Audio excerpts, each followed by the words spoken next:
The Galactic Council chamber stretched across 3 kilometers of polished crystal, its walls reflecting the light of 1,000 stars.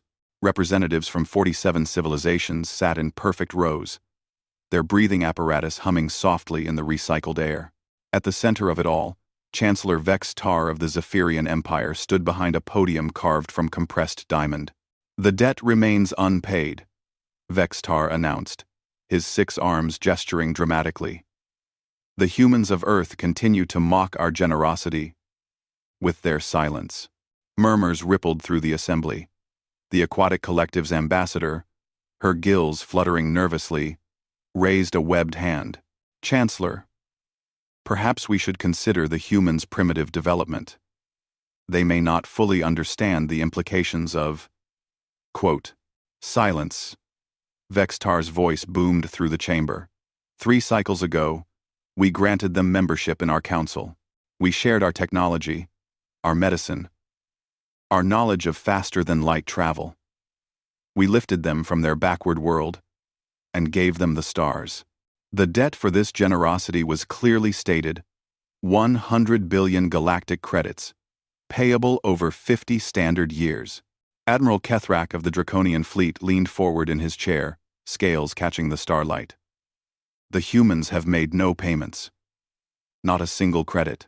They claim their world lacks the resources to meet such obligations." "Lies," spat Commander Thix of the insectoid hives. "Our scouts report massive military buildup on their homeworld. They construct warships instead of fulfilling their obligations." Vex Tar nodded, his expression cold. "Which brings us to today's vote. The Terran Republic has 60 standard days to pay their debt in full, or we will take what is owed by force. All in favor?" 46 hands, claws, tentacles, and appendages rose into the air. Only one remained lowered. Ambassador Lyra of the Peaceful Coalition kept her hand at her side. "I cannot support this action. The humans are still adapting to galactic society. Perhaps, if we offered alternative payment methods..." "Your people's weakness disgusts me," Vex Tar interrupted. "The vote is recorded.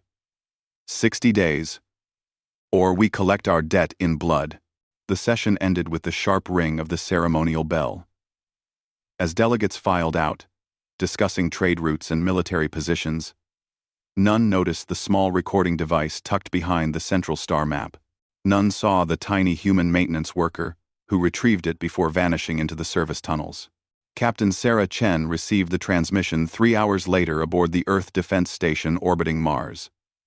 The message came through scrambled frequencies, coded in a pattern only human intelligence would recognize. She watched the recording twice before calling an emergency meeting. "Ladies and gentlemen," she addressed the room full of military officers and civilian leaders, "we have a problem." "Dawn." Defense Minister Harrison leaned forward. "How serious, Captain?" "They're coming for us. 60 days to pay a debt we never agreed to, or face invasion." General Martinez slammed his fist on the table. 100 billion credits? That's more than our entire planetary economy produces in a decade. "That's the point," Chen replied. "They never expected us to pay. This was always about conquest. They give primitive species impossible debts, then use non-payment as justification for invasion."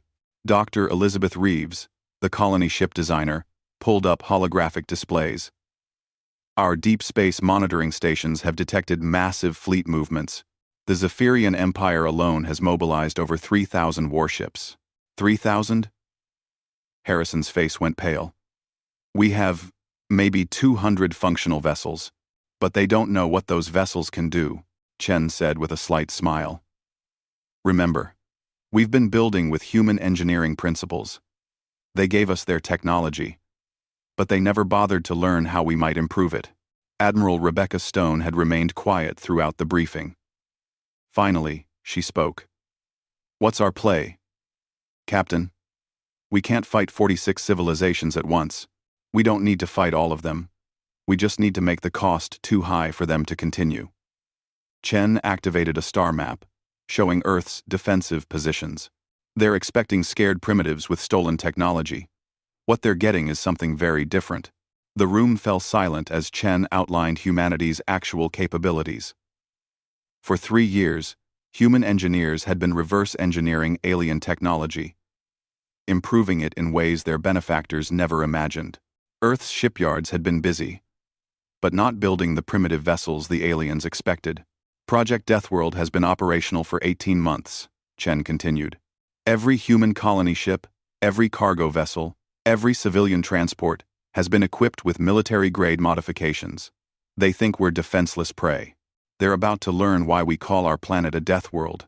The meeting continued for 6 hours, mapping out defensive strategies and communication protocols.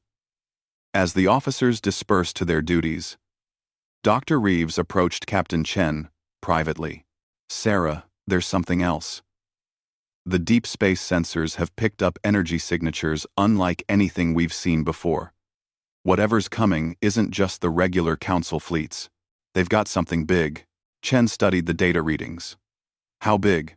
Planet killer big?" The next morning brought news from across human space. Every colony world, every space station, every mining operation received the same message: prepare for siege. 60 days to make ready for the largest military action in human history. On Luna Base, General Patricia Kim reviewed defensive preparations. "How many civilians can we evacuate?" "None," replied Colonel Davis. "Transport ships are needed for military operations. Besides, where would we send them? The aliens control every habitable system within 50 light-years. Then, we make our stand here."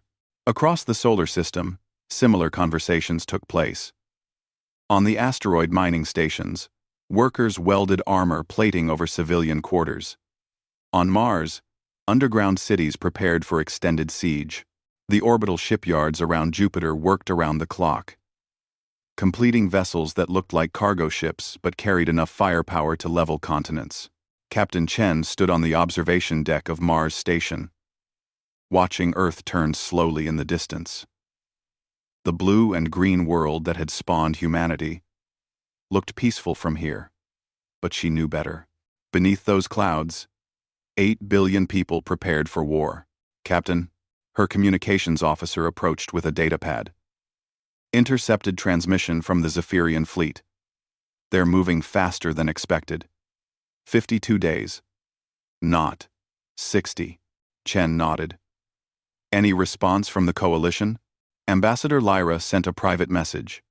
"She says her people won't participate in the invasion, but they can't openly oppose it either."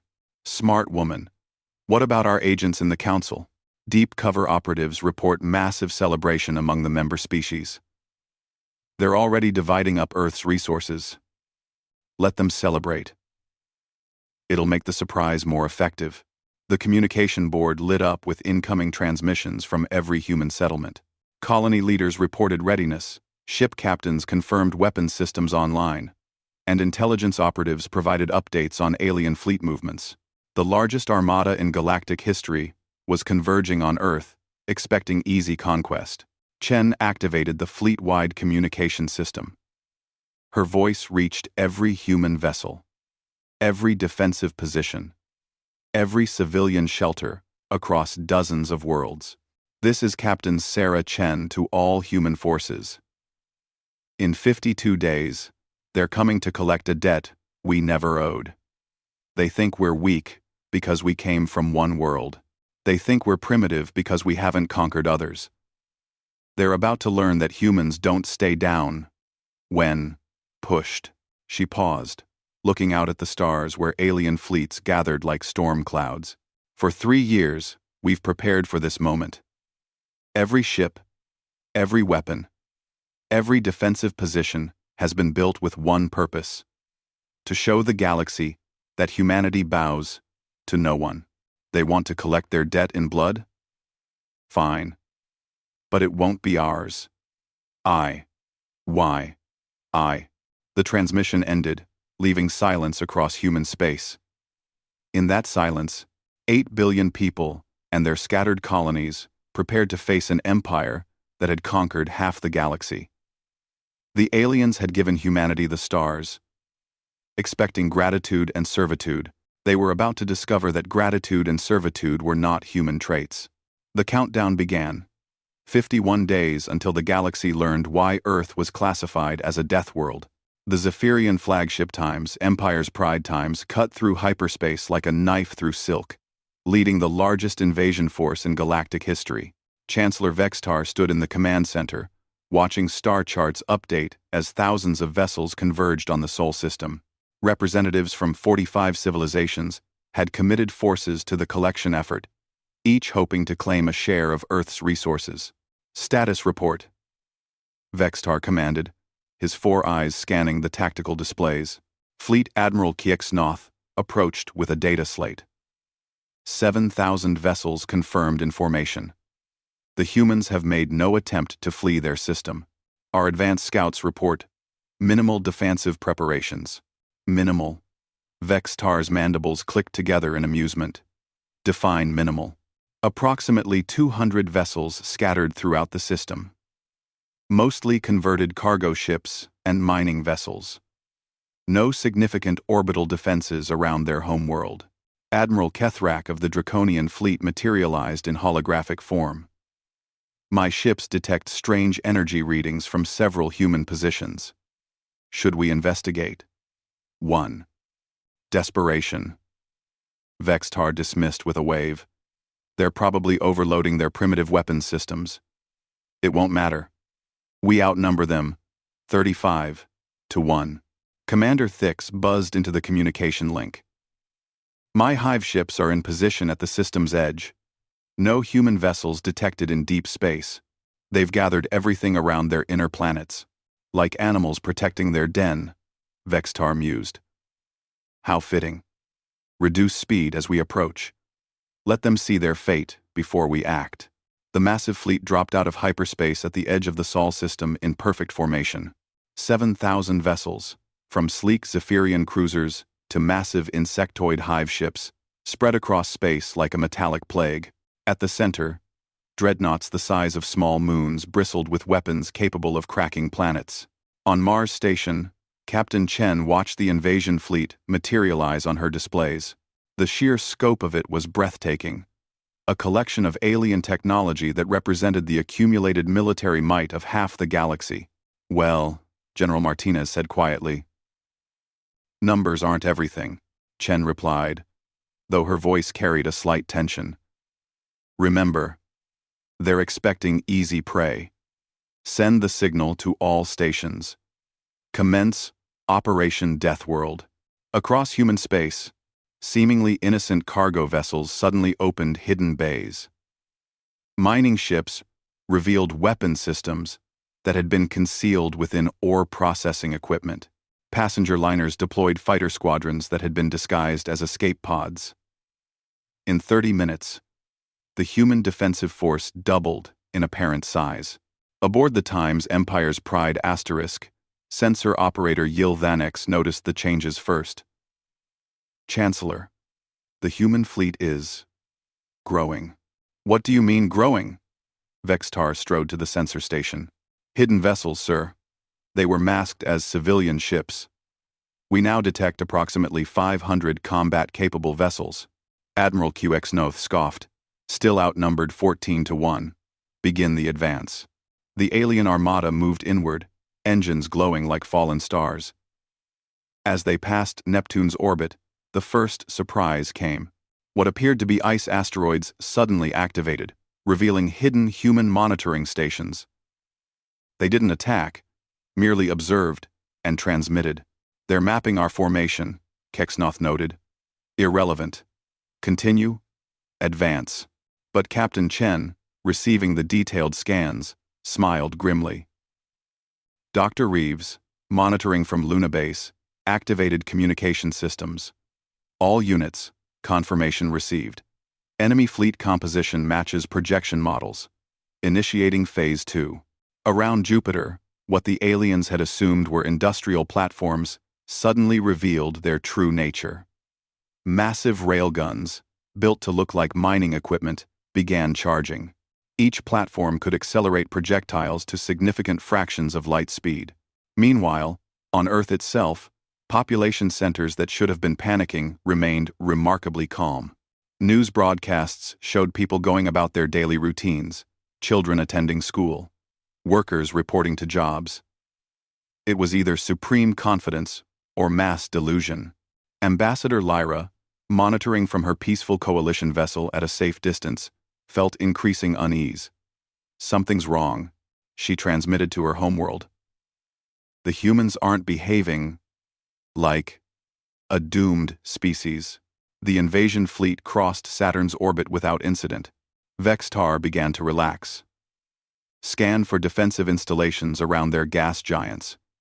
Begin targeting solutions for their major population centers. Oteen. Sir. Yildinex reported nervously.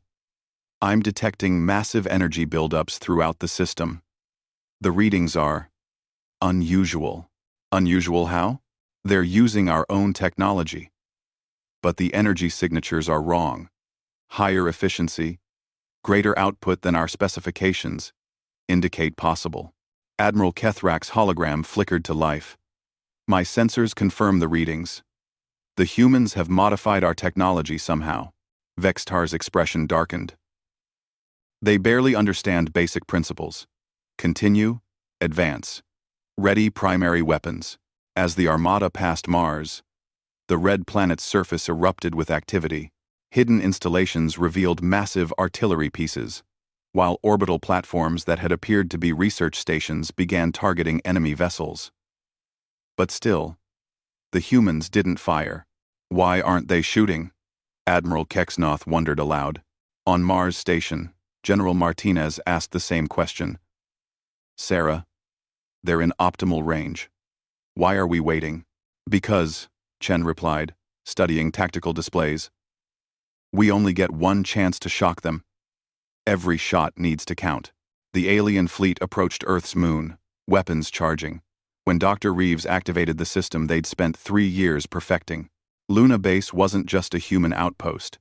It was the galaxy's largest weapons platform, disguised as a research facility. All stations, Chen announced across human frequencies. This is it.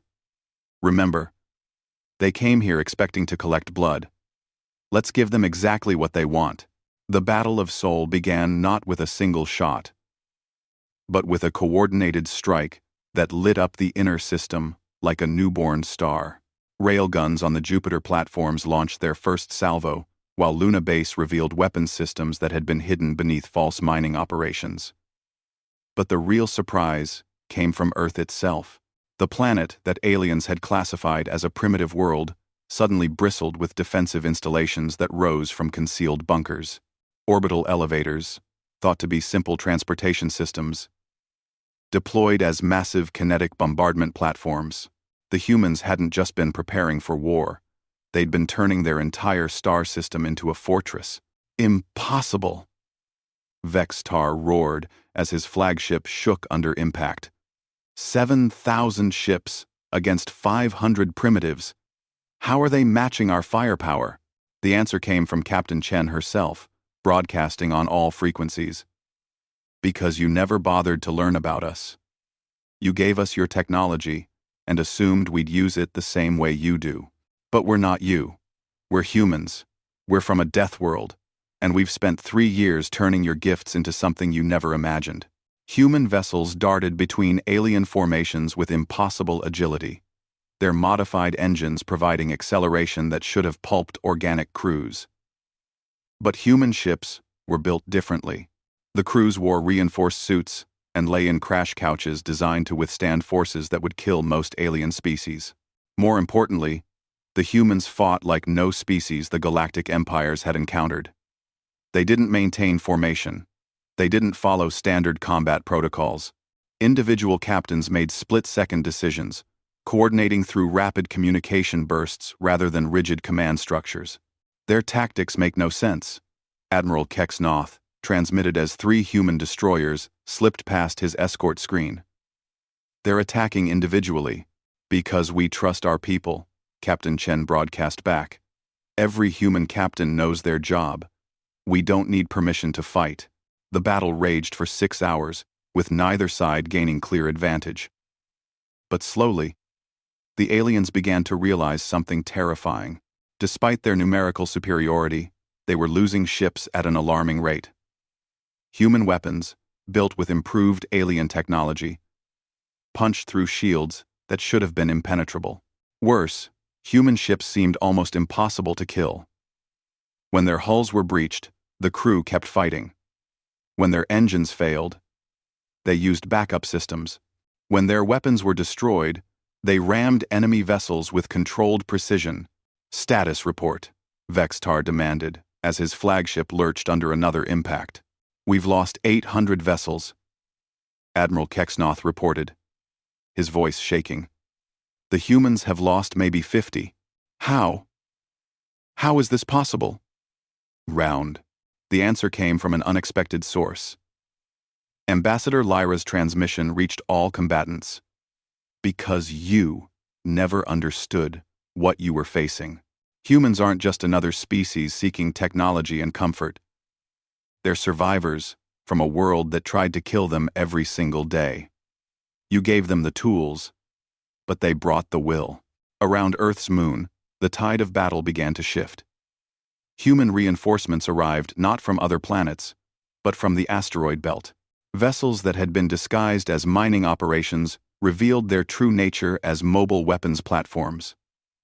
The human defensive fleet doubled again, but the real shock came when the aliens detected massive energy readings from Earth itself. "Sir," Yil Vanix reported with undisguised terror, "the planet. The entire planet is powering up." Vextar's eyes widened as sensor readings flooded in. Earth wasn't just defended, it was a weapon. The entire world's infrastructure had been converted into a planetary defense system. Power grids, communication networks, transportation systems, all of it had been secretly militarized. "Attention galactic fleets," Captain Chen broadcast, her voice carrying across all frequencies. "You came here to collect blood, to take from us what you claimed we owed. But debt flows both ways. For 3 years, you've taken our resources, our people, our trust. Today, we collect what you owe us." Earth's surface erupted with defensive fire. Not just from hidden installations, but from civilian structures that revealed their dual purpose. Subway systems functioned as launch tubes for atmospheric fighters. Even residential areas contributed to the defensive network. The aliens found themselves facing not just a defensive fleet, but an entire civilization geared for war. 8 billion humans had spent 3 years preparing for this moment, and their preparation showed in every aspect of the battle. As the second wave of human reinforcements emerged from seemingly empty space, Vextar realized the scope of human deception. "They've been planning this since the day we made contact." The invasion of Earth was becoming the most costly military disaster in galactic history. The battle for Earth entered its second day with the alien invasion fleet scattered across the inner solar system. What had begun as a coordinated collection action had devolved into desperate fighting as reality set in for the galactic powers. They weren't facing primitive humans with stolen technology. They were fighting a species that had weaponized their entire civilization. Chancellor Vextar stood in the ruins of his flagship's command center, breathing apparatus, cycling emergency atmosphere. Half his fleet was gone, destroyed by weapons that shouldn't have existed. Around him, surviving officers tried to maintain formation as human fighters swarmed like angry wasps. "Sir," Admiral Kexnoth's transmission crackled through damaged communications. "We need to withdraw. We've lost over 3,000 vessels." "Withdraw?" Vextar's mandibles clicked in rage. "We represent 45 civilizations. We cannot be defeated by one primitive world." "With respect, Chancellor," Admiral Kethrak interrupted, his own ship burning in the distance. "These aren't primitives. Look at their tactics. Look at their technology. We made a terrible miscalculation." On Mars Station, Captain Chen coordinated human forces with calm precision. The battle displays showed alien formations breaking apart as individual species began prioritizing their own survival over collective victory. Some were attempting to withdraw, while others pressed attacks with increasing desperation. Incoming transmission from the Aquatic Collective, her communications officer reported. Ambassador Silana's hologram appeared, her gills fluttering rapidly. Captain Chen, the collective wishes to propose immediate cessation of hostilities. I'm listening, Chen replied, though her attention remained focused on battle coordination. Return our surviving vessels, and we will consider your debt forgiven. Chen's laugh was cold. Forgiven? Ambassador, you invaded our home system. You tried to enslave our species. The debt isn't forgiven. It's transferred. I don't understand. You will. Chen cut the transmission and activated fleet-wide communications. All units, begin Phase 3. Operation Homecoming is now active. Across human space, vessels that had been held in reserve suddenly activated. But these weren't defensive ships. They were transports, cargo haulers, and colony vessels. Each one carried a full complement of human marines and enough firepower to siege a planet. Dr. Reeves, now commanding operations from Luna Base, coordinated the massive logistics effort. Fleet positions confirmed. Every alien homeworld within 50 light-years is now under approach by human forces. The true scope of human preparation became clear. While the galactic powers had focused on collecting their debt from Earth, humans had been quietly mapping their territories, studying their defenses, and positioning strike forces throughout known space. Impossible. Admiral Kexnoth transmitted as sensor readings poured in. How did they get so many ships past our border patrols? The answer came from Captain Maria Santos of the Human Vessel Times. Retribution **. We didn't get past them, Admiral. We've been there for months, disguised as merchant vessels, research ships, diplomatic transports. You never bothered to actually look at what humans were doing in your space. Across the galaxy, human agents, who had spent 3 years embedded in alien societies, activated. Maintenance workers revealed themselves as saboteurs. Diplomatic staff became military coordinators. Traders and tourists suddenly displayed combat training that rivaled elite military units. The draconian homeworld of Keth Prime found itself surrounded by what appeared to be a small merchant fleet. The vessels requested landing permission for routine cargo delivery. When the planetary defense grid allowed them to approach, the merchant ships revealed themselves as troop transports carrying 10,000 human marines. Similar scenes played out across dozens of worlds. The insectoid hives discovered human research vessels were actually invasion craft. The Crystalline Federation watched their orbital stations fall to human repair crews who had been working among them for months. But the greatest shock came when the aliens realized the scope of human intelligence gathering. Every military base, every government facility, every defensive installation had been mapped and studied by humans who had seemed like harmless civilians. On the Zephyrian capital world, Chancellor Vex Tar's personal residence came under attack from his own human servants. The cooking staff were demolition experts. The gardeners were tactical specialists.